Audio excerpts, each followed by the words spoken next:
संत रामपाल महाराज जी का तो भाई मुकाबला नहीं है। ये तो बरवाड़ा में जब ये जेल में नहीं गए थे, बरवाड़ा शहर तो आज भी बच्चा बच्चा महाराज जी को याद करता है। उसके अनेकों कारण हैं।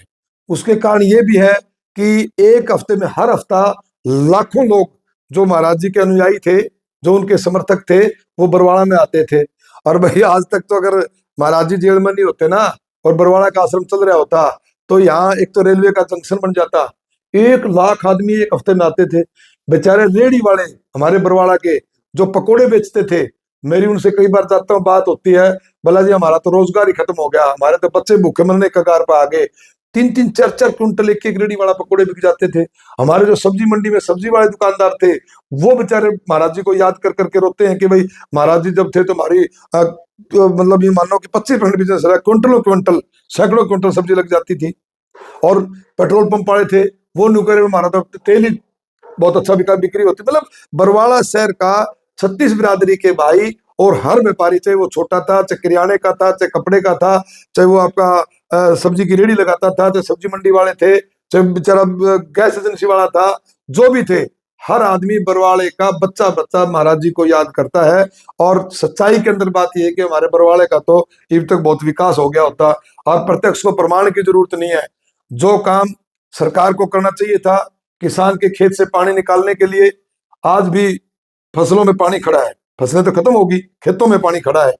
तो महाराज जी ने जो स्कीम चलाई कि किसान बचाओ प्रांत बचाओ, उस स्कीम के तहत महाराज जी ने मेरे ख्याल से, मैं क्या बताऊं, लगभग सैकड़ों गांव में हजारों फुट तो पाइप देने का काम किया, हजारों मोटरें देने का काम किया। और लोग जो है ना, मैं ये कह रहा हूँ, लोग ये मैं काम में जाऊं तो ब्याह शादी में जावा या किसी के बैठने के लिए जाते हैं तकलीफ में, कोई किसी की डेथ पे, तो लोग एक ही बात कहते हैं, भाई महाराज जी ने जिवा दिए, महाराज जी ने बचा दिए। जो काम आज भी जिन जिन गाँव में, राजली गाँव का मामला ले लो, किसी गाँव का ले लो आप, उन्होंने इतना अच्छा काम किया जो किसान को बचाया है। और ये कहा महाराज जी ने, मेरा कितना कोई पैसा खर्च हो जाए, जिस गांव में जितनी मांग हो, अगली फसल कणक की बीजनी है, बीजनी चाहिए किसान की, उसमें पानी का निकासी के लिए कितना भी खर्चा करना पड़े, महाराज जी की टीम गई गांव गांव में, उन्होंने सर्वे किया और गांव में पाइप भी दी और मोटरें भी दी। और हमारे समाज के लोगों ने, जो किसान समाज है, जो गरीब समाज के लोग हैं, उन्होंने उनका बहुत ज्यादा मतलब धन्यवाद भी किया, खापों ने भी किया, गांव के लोगों ने भी किया। एक और मुहिम देखी मैंने उनकी, तो वो तो इतने मतलब जनता का हमदर्द है। जो बारिशों में, इनकी बार बारिशें आई, जो गरीब लोग थे, गांव के बाहर बस्तियां थी, पानी चढ़ गए, उनके मकान गिर गए। तो गांव में कोई भी सरपंच है या गांव के 4 मौजूद आदमी आके बताएं कि मेरे गांव में फलां गरीब आदमी के 4 मकान गिर गए, तो महाराज जी की टीम जाती है और महाराज जी की टीम जाकर के देखती है और उनका मकान का काम शुरू करवा देते हैं।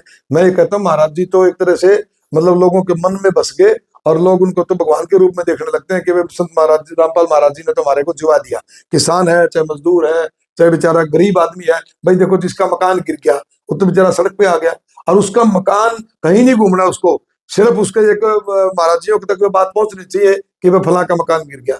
हमारे यहाँ सरसोद में बनवाए 2-3 मकान, हर एक गांव में बनवा रहे हैं। जहां भी उनको पता लग जाता है तो उनकी टीम जाके सर्वे करके और फटाफट मकान के पैसे देती है, मकान का सामान देती है और मकान बनवाने का काम करती है। तो राहुल गांधी जी का कार्यक्रम जो उन्होंने चलाया था, उनका अभियान था वोट चोर गद्दी छोड़, उसमें हम सब ने हिस्सा लेकर के और बड़ा जोर शोर का प्रदर्शन आज करने का काम किया। तो बीजेपी कहती है कि तो वोट चोर तो कांग्रेस रही है। कांग्रेस ने किस तरह वोट चोरी किया, जब तो बैलेट पेपर पर चुनाव हुआ करते। आपके संपत सिंह कह गए कि तभी इन्होंने ये टिकट चोरी करी, पहले फिर वोट चोरी की। अच्छा, तो प्रोफेसर साहब ने यह बात कही है, तो भाई वो तो बता देंगे कि वोट क्या ही चोरी कर ली, क्या ही टिकट चोरी कर ली। जब भी मतलब मैं फिर तो मैं भी कह दूं यह बात, हमने खुद ने मिला तो ठीक, और दूसरों ने मिलकर चोरी कर ली। नहीं, इस तरह की गैर जिम्मेदारान स्टेटमेंट देना कोई अच्छी बात नहीं है। बरवाड़ा में पिछले दिनों मुख्यमंत्री आते हैं, काफी सारी सौगात भी दी है, पूरियां सर्व जाती है, सभा कह लीजिए, सम्मेलन कह लो या जनसभा कह लो, हुई है। तो मतलब अब जाट भी धीरे धीरे जो है नायब श्रेणी सरकार की तरफ झुकता हो जा रहा है। देखो, आपने देखा होगा सारा बारीकी से, मैंने भी देखा सारे प्रोग्राम को, जो सर्व जातीय पुनिया खाप ने हमारे वहां गांव में जो प्रोग्राम किया था। अब एक बात देखो, मुख्यमंत्री जहां जाएंगे, उस इलाके के जो सरपंच भाई हैं, एक सरपंच बता दो किसी ने अपने गांव का कोई मांग पत्र दिया हो। ये खाप का प्रोग्राम था और लोगों को एक इस बात की आशा थी कि भाई शायद हम मुख्यमंत्री जी को बुलाएंगे तो हम जो ये चौतरा बना रहे हैं पूरी सर्व जातीय पुनिया खाप का, उसमें हमारे को बहुत सहयोग मिलेगा। लेकिन उसमें हुआ क्या, खोदा पहाड़ निकली चुईया। क्यों? क्योंकि आप बताओ, लाइब्रेरी दे दी, कम्युनिटी सेंटर दे दिया, ये चीजें तो हर गांव के अंदर सरकार की स्कीम के तहत वैसे ही दी जा रही है। जहां तक मेरी नॉलेज है उसके मुताबिक चौतरे के ऊपर मुख्यमंत्री महोदय ने निजी कोष से तो कोई पैसा देने की घोषणा करी नहीं, और ना ही खड़गपुनिया गांव के विकास के लिए कोई पैसा दिया गया। तो जो आप कह रहे हो कि भाई ये फला बिरादरी उधर जुड़ने जा रही है, वो लोगों की मर्जी की बात है, कौन किसके साथ जाता है। लेकिन इस कार्यक्रम के तहत मुझे ऐसा लगा कि ये एकदम से कोई जिले को सौगात मिली नहीं, कोई बरवाड़ा ब्लॉक को सौगात मिली नहीं, कोई उकलाना हल्के में कार्यक्रम था, उकलाना हल्के को सौगात दे के गई नहीं। आप छोड़ी, जिस गांव में कार्यक्रम था उसमें कोई सौगात, उसको विकास के काम का कुछ भी कोई पैसा नहीं दे के गए विकास के नाम पर। तो मैं तो इस कार्यक्रम को ये मानूंगा कि भाई लोगों ने इतना बड़ा कार्यक्रम भी किया लेकिन बेचारों के हाथ कुछ नहीं लगे। तो बरवाड़ा की राजनीति आप करते हो, आज एक सम्मेलन था कांग्रेस का भी, वोट चोर गद्दी छोड़ का अभियान था, आप कह सकते हो, प्रदर्शन भी था, उसमें आपके अध्यक्ष भी आते हैं हरियाणा के, दीपेंद्र सिंह हुड्डा भी आते हैं जी। बरवाड़ा के एक कांग्रेस नेता का जिक्र भी आया, वो नहीं थे, कयास ये है, लोग कह रहे हैं कि वो नेता भी पार्टी छोड़ के जाएंगे। मतलब कांग्रेस में भगदड़ है क्या? कांग्रेस में कोई भगदड़ नहीं है।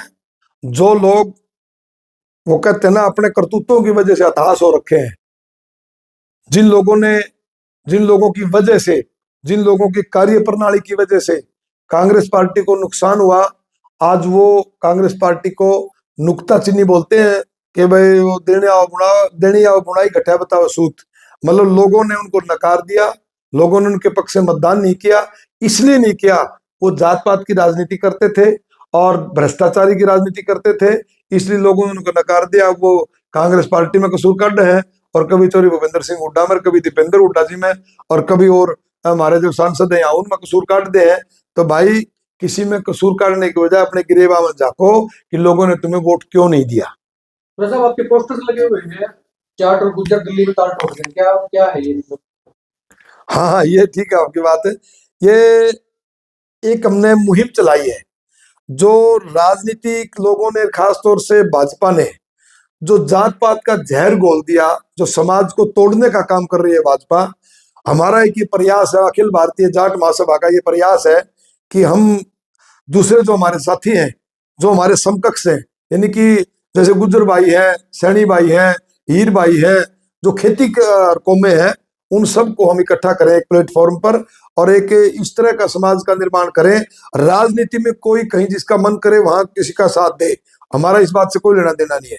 लेकिन हमारा मतलब ये है कि वे समाज में जो भाईचारा बना रहे, और आपस में जो एक ये मतलब एक दूसरे जाति के प्रति जहर घोल दिया ना राजनीतिक लोगों ने, उसको कम करके और भाईचारे को मजबूत करना हमारा मुख्य उद्देश्य है। और 23 तारीख को हम दिल्ली के अंदर मावंकर हॉल है, विठल भाई पटेल हाउस है, उसमें एक प्रोग्राम करने जा रहे हैं, अखिल भारतीय जाट गुज्जर महासम्मेलन। तो उसमें हमारे गुज्जर भाई भी जाएंगे, हमारे हिसार से भी लगभग 500 लोग जाएंगे, जिसमें मतलब आधे जैसे 200-250 हमारे गुज्जर भाई जाएंगे, और 200-250 जाट बिरादरी के साथी भी जाएंगे। और भी मैं दूसरे साथियों से भी आह्वान करता हूं कि वह जो भी एक निष्पक्ष सोच रखता हो, वो साथी को भी मैं निमंत्रण देता हूं, चाहे जाति कोई भी हो, भाईचारे की मजबूती में जो विश्वास रखता हो, उनको भी मैं निवेदन करता हूं कि वो साथी भी वहां पहुंचे और वहां चल करके आप विचार सुने। आपको यह लगेगा कि हम समाज को जोड़ने का प्रयास कर रहे हैं।